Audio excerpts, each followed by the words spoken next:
नमस्कार, स्वागत है आपके टोटल न्यूज पे। मैं हूं आपके साथ गीता शर्मा। किसी भी शहर की तस्वीर उसका नगर निगम निखारता है। साफ सुंदर इलाके का मतलब है कि नगर निगम ठीक से काम कर रहा है। लेकिन अगर किसी शहर में घुसते ही कूड़े और नालों की गंदगी से सामना हो तो समझ लीजिए नगर निगम में अच्छा काम नहीं हो रहा।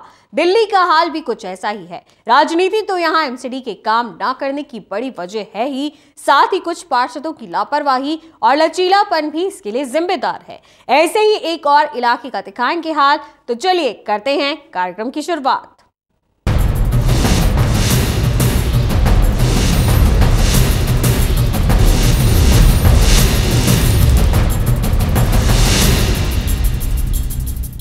एमसीडी वार्ड की पड़ताल हम कई तरीके से इस कार्यक्रम में करने की कोशिश कर रहे हैं। इलाके की समस्याएं जानने के साथ ही यहाँ की राजनीतिक स्थिति की भी पूरी जानकारी आप तक पहुंचा रहे हैं।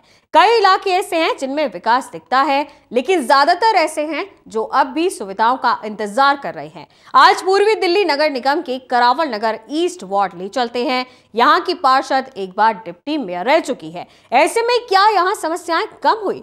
देखिए इसकी हकीकत। जो आते हैं लेबर सब कूड़ा निकाला बाहर डाल दिया। ये है पूर्वी दिल्ली नगर निगम का वार्ड नंबर 266। करावल नगर ईस्ट के नाम से जाने जाने वाले इस वार्ड का कुछ हिस्सा तो ऐसा है जहां लोगों को कम परेशानी है, वहीं रमा गार्डन के इलाके के लोग बेहद परेशान हैं। यहाँ की नालियां बीते काफी लंबे समय से भरी हुई हैं। इसके कारण कई बार नालियों का पानी बाहर सड़कों पर भी आ जाता है, जिससे लोगों को बड़ी परेशानी होती है। हालांकि बीते कुछ सालों में नालियों को कच्चे से पक्का जरूर करवाया गया, लेकिन सफाई व्यवस्था और भरी नालियां आज भी एक बहुत बड़ी समस्या है। इन सब हालात से लोग बुरी तरह से आहत दिखाई दे रहे हैं। ये नाली वगैरह की है और बाकी सफाई टाइम पे नहीं होती। हफ्ते 10 दिन में सफाई होती है, बाकी बोलते हैं जब नहीं आते। जो आते हैं लेबर सब कूड़ा निकाला बाहर डाल दिया। घर दरवाजा पड़ा रहता है, उठाना कोई आता नहीं है। हफ्ते में महीने में आने का इससे क्या फायदा? मतलब कम से कम सफाई तो होनी चाहिए ना। अब जो आप भी देख रहे हो क्या गंदगी भरी पड़ी है सारी है। घनी आबादी वाले इस पूरे विधानसभा के सभी वार्ड में कई तरह की परेशानियां हैं। सबसे बड़ी बात तो ये है कि इस इलाके में कई जगह कचरा पड़ा रहता है। कूड़ा जमा होने पर उसके सही निस्तारण की कोई व्यवस्था नहीं है। कचरे की गाड़ी ना आने के कारण यहाँ के लोग कई बार नालियों में कचरा डाल देते हैं, जिससे नालियां भी जाम हो जाती हैं और वार्ड में गंदगी फैलनी बेहद आम बात है। परेशान होकर मर लिए। समझे, वहाँ जाते हैं जहाँ उनके बैठने की जगह बनी हुई है, ना वहाँ मिलते हैं ना यहाँ आते हैं। समझे, और इनका तो रोजाना अखबारों में पढ़ें स्ट्राइक है। हमें समझ नहीं आती जब सुप्रीम कोर्ट की रूलिंग है कि नो वर्क नो पे, तो फिर ये मतलब इन्हें पैसे कैसे मिल जाए स्ट्राइक के। और फिर आके जब खुल जाए जब तो आके काम करें। अब ये बिल्कुल आपके सामने है, मैं क्या बताऊं, ये देख लो नाली बता रही है। सफाई नहीं होती। गली नंबर 9 में यहाँ बिल्कुल भी कोई भी नहीं आता, कर्मचारी कोई नहीं करता। कहते हैं 24 घंटे में आना चाहिए, जो हमारी ड्यूटी नहीं है कोई सारे दिन के यहाँ। निगम पार्षद है वो बिल्कुल निकम नहीं है, बिल्कुल ठाठ। बिल्कुल वो कहती है कि जब भी वहाँ पे कोई जाता, आज तक वो आई नहीं जब से इलेक्शन हुआ, जब तक यहाँ पे नहीं है। अब पता है या बीजेपी है या कांग्रेस है, कोई भी सरकार है, दोनों ही बेकार है। सिर्फ वोट के लिए आती हैं, वोट के लिए, सिर्फ वोट के लिए आती हैं, ओनली वोट के लिए। करावल नगर ईस्ट की मौजूदा पार्षद बीजेपी की बड़ी नेता उषा शास्त्री हैं। 10 साल से इलाके का प्रतिनिधित्व कर रही उषा शास्त्री एक बार डिप्टी मेयर भी रह चुकी हैं, लेकिन लोगों का कहना है कि इलाके को उसका कोई फायदा नहीं हुआ। इन हालातों को लेकर क्या कहना है पार्षद साहिबा का, सुनिए उन्हीं की जुबानी। भेदभाव वाली तो कोई नीति नहीं होती और निगम पार्षद करता भी नहीं है। जो करता है उसके बराबर कोई नहीं है, मैं तो ये कहूँगी अपनी तरफ से। रही बात रमा गार्डन पिछले 10-15 साल से उसकी एक गली नहीं बनी, उसमें नालियाँ नहीं बनी हैं। आपने देखा होगा क्षेत्र में कि नाली अगर कर्मचारी साफ करता है तो वो पानी का निकास नहीं हो पाता।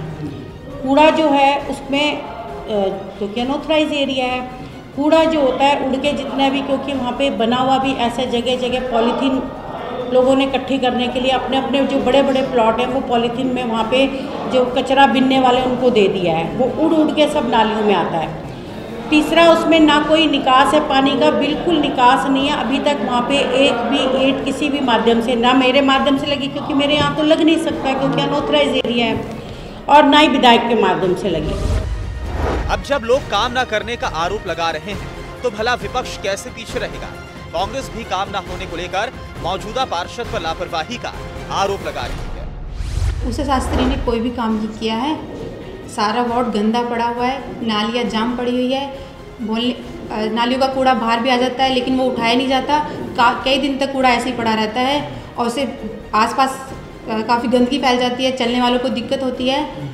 और अगर मोहल्ले वाले हमारे पास आते हैं और आके बोलते हैं कि मैडम कूड़ा नहीं उठा, अगर उनसे बोला जाए कि एक कूड़ा उठा लीजिए तो कूड़े उड़ जाता है, लेकिन फिर वही हाल हो जाता है कि नालियों का कूड़ा बाहर ही पड़ा रहता है काफ़ी दिनों तक, कोई बिल्कुल सफाई नहीं है। नालियाँ जाम हो चुकी है, बंद पड़ी है बिल्कुल, और कई बार शिकायत करने के बाद थोड़ी बहुत सफाई होती है लेकिन उसका कोई फ़ायदा नहीं कि नालियों का कूड़ा बाहर पड़ा रहता है, काफ़ी दिन तक नालियों से निकाल देते हैं लेकिन उस कूड़े को उठाते ही नहीं है। गाड़ी आती है, कोई रुकती नहीं है, थोड़ा बहुत कूड़ा उठाती है बाहर से और ऐसी चली जाती है। जनता 5 साल में एक बार अपने नेता को चुनती है, जिसे चुना उसने काम किया या फिर नहीं, इसका फैसला भी जनता करेगी। कैमरामैन शूरवीर के साथ ललित नारायण कांटपाल, टोटल न्यूज दिल्ली। पूर्वी दिल्ली नगर निगम के वार्ड नंबर 268 मुस्तफाबाद में रहने वाले लोगों की सबसे बड़ी समस्या इलाके की नालियां हैं और यहां की चौतरफा फैली गंदगी है, जिनका निकास न होने के कारण यहां के लोगों को बड़ी परेशानी का सामना करना पड़ता है। नालियों के साथ कूड़ा भी यहां की सबसे बड़ी परेशानियों में से एक है।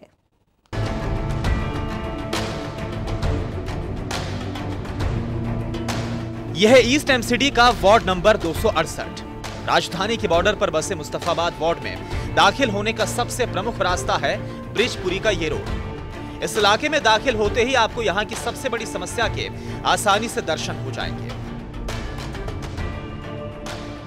इस वार्ड में आप एक कोने से लेकर दूसरे कोने तक कहीं भी चले जाइए, भरी नालियां और कचरा आपको चारों तरफ आसानी से नजर आएगा। अब वो भले ही मेन रोड का इलाका हो या अंदर कॉलोनियों का, इसके कारण यहाँ के लोग बेहद परेशान हैं। बड़ी नहीं है, नालियाँ ओवरफ्लो हैं, जगह जगह गंदगी के ढेर लगे हुए हैं। आप सामने देख रहे हो पानी भरा हुआ है, सफाई की कोई व्यवस्था यहाँ बेहतर है नहीं। कुल मिला के ये इलाका गंदगी का ढेर है। करते हैं वो काम, देखो सामने आपके कूड़ा पड़ा है, एमसीडी कर्मचारी निकम में हो चुके हैं, कहीं किसी आदमी को सुनवाई नहीं है। परिषद कहते हैं वो 1-2 दिन करवा देता है, फिर गंदगी के ढेर लग जाते हैं। यहाँ पर कोई भी कार्य नहीं दिखाया है जब से ये पार्टी आई है। ना तो यहाँ नालियों की सुविधा है, ना ही कूड़ा निकालने वालों की सुविधा है, ना कोई सुनाई होती।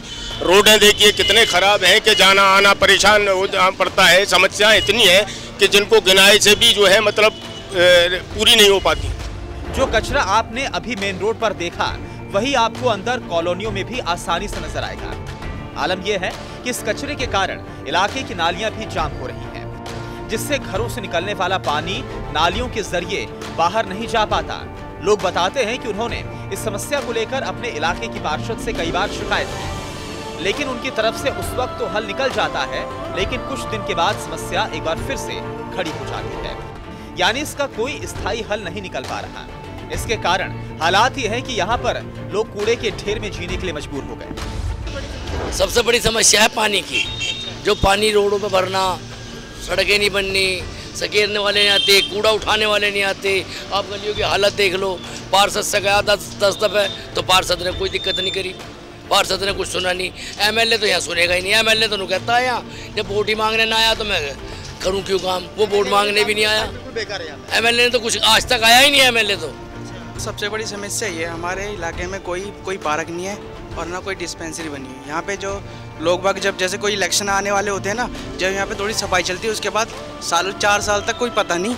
इलेक्शन आ रहे हैं, थोड़ा सा चलेगा काम वाम यहाँ पे, उसके बाद कोई पता नहीं है। जब कोई सी भी यहाँ पे कोई भी पार्टी आ जाए। इलाके की इस बड़ी समस्या को लेकर कांग्रेस की पार्षद परवीन बेगम ने क्या कुछ ऐसा किया जिससे यहाँ रहने वालों को इसका फायदा दिलाया जा सके? ये सवाल पूछने हमारी टीम पहुंची तो पार्षद साहिबा की तबीयत खराब होने के कारण उनसे तो मुलाकात हो नहीं पाई, लेकिन उनके पति ने क्या जवाब दिया ये जरा आप खुद सुनिए। सर, ब्रिजपुरी मेन रोड की जो समस्या है, एक साइड हमारे वार्ड में आती है, एक साइड दूसरे के वार्ड में आती है। जो मेरी साइड, हमारे वार्ड की साइड है 268 की, उसमें कहीं ऐसा नहीं है कि नाले भरे हुए हैं या कचरा पड़ा है या गंदगी वहाँ हो रही है। हम रेगुलर वहाँ सफाई करते हैं। जो दीवार का साथ का रास्ता है, बिल्कुल दीवार के नीचे जल रोड वाली, वो हमारे इलाके में नहीं लगती, उसके नीचे ज़्यादा कूड़ा पड़ा रहता है ब्रिजपुर में। MCD की जो डिस्पेंसरी है, डिस्पेंसरी हमारे वार्ड में 9 नंबर गली में डिस्पेंसरी चल रही है, 9 नंबर गली मुस्ताबाद, ओल्ड मुस्ताबाद में। और हमारे यहाँ वैन रेगुलर आती है MCD की दवाई के लिए। हम जगह जगह हमने पॉइंट बना रखे हैं उसके। एक दिन ब्रजपुरी में लगाते हैं, एक दिन हम जामा मस्जिद पर खड़े करते हैं, एक दिन 25 फुटे पे खड़ी करते हैं। हमने ऐसे ऐसे पॉइंट बनाए हुए हैं। वहीं कांग्रेस की पार्षद के खिलाफ इलाके में पैदा हुए इस गुस्से में विपक्ष अपना फायदा देख रहा है। उसका साफ तौर पर कहना है कि अगर पार्षद ने कुछ किया होता तो शायद ऐसा नहीं होता। जी मुझे तो कहीं काम ऐसा नहीं नज़र आया इनका, कहाँ काम किया। हाँ अलबत्ता इतना ज़रूर नज़र आया कि जो हमारी निगम पार्षद क्षेत्र की थी परवीन बेगम जी, वो तो कभी नज़र नहीं आई इलाके में कहीं भी। अच्छा उसके अलावा उनके जो हस्बैंड हैं श्रीमान मारूफ जी, वो अलबत्ता नज़र आए हैं, लेकिन वो भी आम लोगों से थोड़ा सा लड़ते झगड़ते हुए से नज़र आए हैं। और उन्होंने कहा कि भाई ठीक है, इस बार तो मैं जीत गया हूँ, अगली बार मुझे वोट मत देना। और क्या कर सकते हैं हम, तो इस तरीके का मिसबिहेव लोगों के साथ करते हुए तो जरूर नज़र आए हैं। और रही बात विकास की, तो वो तो मुझे कहीं नज़र नहीं आती विकास का क्या हुआ। मेन चीज़ तो विकास के नाम पर तो सफाई होती है, मेन चीज़ यहाँ पर जो है वही नहीं हो रही। आप जाकर के अंदर देख लीजिए, वार्ड में बहुत ज़्यादा भरी पड़ी है, सारी नालियाँ ऐसे सड़ रही हैं कि जिसका कोई जवाब नहीं है। इन सभी परिस्थितियों के बीच सच ये है कि 5 साल पूरे हो चुके हैं और अब जनता को एक बार फिर से फैसला करना है। आरोपों से घिरी पार्षद और विरोधियों के हमले जनता देख रही है।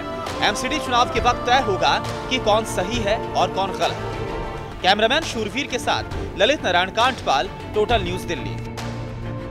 विकास के दावे 5 साल पहले भी हुए थे और आने वाले चुनाव में भी होंगे, लेकिन वोट देने से पहले ये समझना जरूरी है कि कौन वाकई जनता का सबसे बड़ा हिमायती है। दिखाएंगे आपको मुस्तफाबाद विधानसभा के 2 और वार्ड का हाल, लेकिन एक छोटे से ब्रेक के बाद।